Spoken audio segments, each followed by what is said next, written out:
ஓம் சாந்தி. 26/8/2022 சிவபாபானுடைய இனிமையான மகா வாக்கியம் சாக்கார முரளி பாப்தாதா மதுபன். இன்றைய முரளிலிருந்து கேள்விகள் பார்க்கலாம். முதல் கேள்வி, எது எல்லையற்ற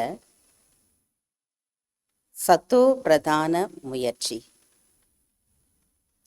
எது எல்லையற்ற சத்தோ பிரதான முயற்சி?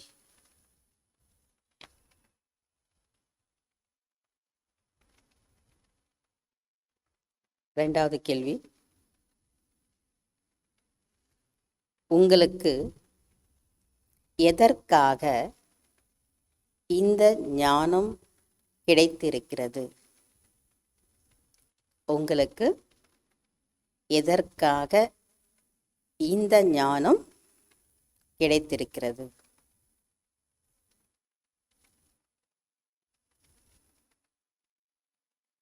மூன்றாவது கேள்வி,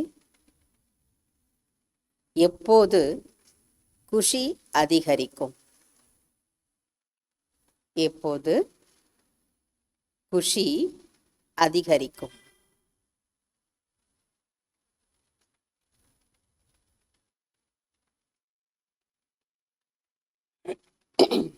நான்காவது கேள்வி, எதை பார்த்து கொண்டே செல்லுங்கள்? எதை பார்த்து கொண்டே செல்லுங்கள்? அஞ்சாவது கேள்வி, யார் நினைவு சொரூபமானவர்? யார் நினைவு சொரூபமானவர்? fill in the blanks.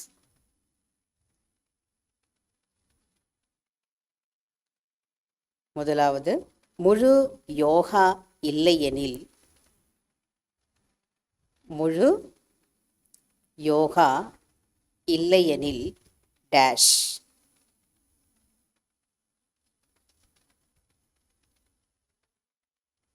முழு யோகா இல்லையெனில் டேஷ்.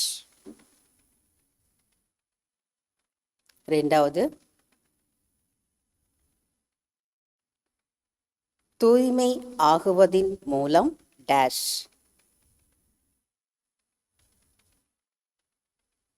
தூய்மை ஆகுவதின் மூலம் டேஷ்.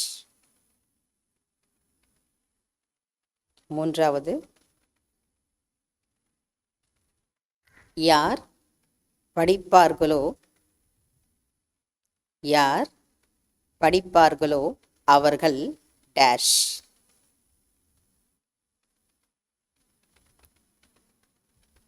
நான்காவது, டேஷ் நினைவில் இருப்பதற்காக,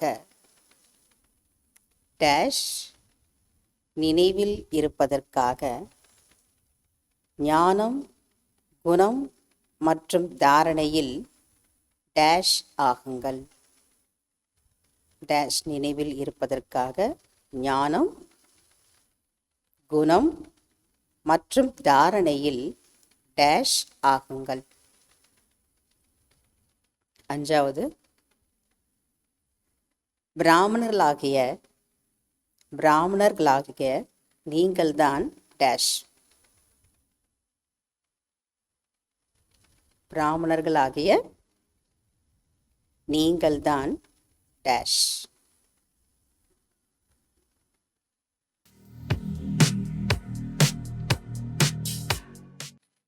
கேள்விகளுக்கு பதில் கிடைச்சிருக்கும். முதல் கேள்வி, எது எல்லையற்ற சத்தோ பிரதான முயற்சி?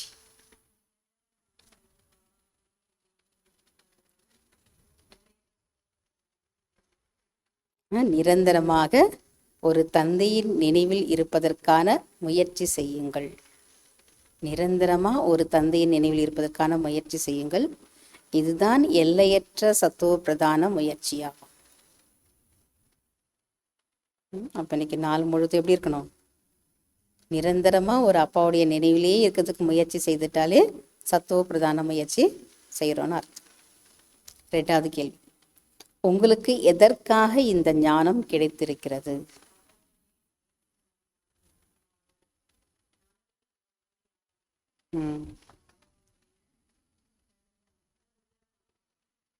பாபா என்ன பதில் சொல்றாங்கன்னா, பரம்பிதா பரமாத்மாவின் கழுத்தில் ருத்ர மாலை ஆவதற்காக கிடைத்திருக்கிறது.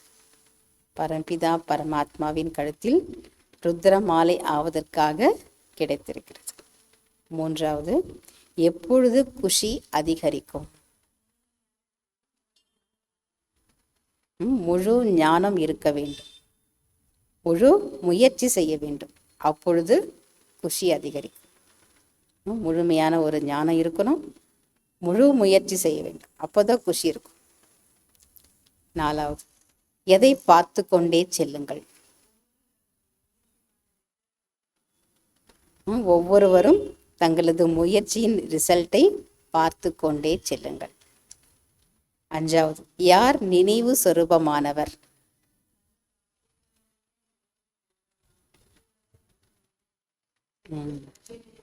வரதானம் இல்லையா? அனைத்து பிராப்திகளின் குஷியில் பறந்து கொண்டே லட்சியத்தை அடையக்கூடியவர்கள்தான் நினைவு சொரூபமானவர். fill in the blanks. முதலாவது, முழு யோகா இல்லையெனில் டேஷ். முழு யோகா இல்லையெனில் ஃபெயில் ஆயிடுவீங்க, தோல்வி அடைந்திருவீங்க, சந்திர வம்சத்திற்கு சென்று விடுவீர்கள்.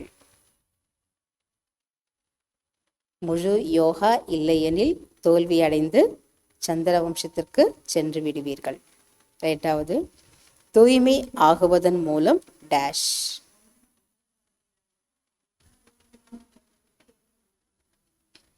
தூய்மை ஆகுவதன் மூலம் நீங்கள் அமர பதவி அடைவீர்கள்.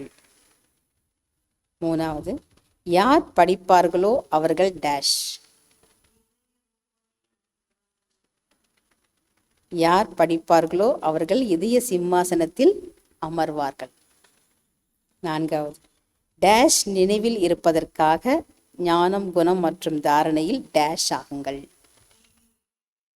ஸ்லோகன்ல சொல்லியிருக்கார் இல்லையா பாபா, பிந்து சொரூபத்தில் நினைவில் இருப்பதற்காக ஞானம், குணம் மற்றும் தாரணையில் சிந்துவாக, அதாவது கடலாக ஆகுங்கள். அஞ்சாவது, பிராமணர்களாகிய நீங்கள் தான் டேஷ். பிராமணர்களாகிய நீங்கள் தான் சுய தர்ஷன சக்கரதாரி ஆகிறீர்கள். பிராமணர்களாகிய நீங்கள் தான் சுய தர்ஷன சக்கரதாரி ஆகிறீர்கள். ஓம் சாந்தி. தேங்க்யூ பாபா.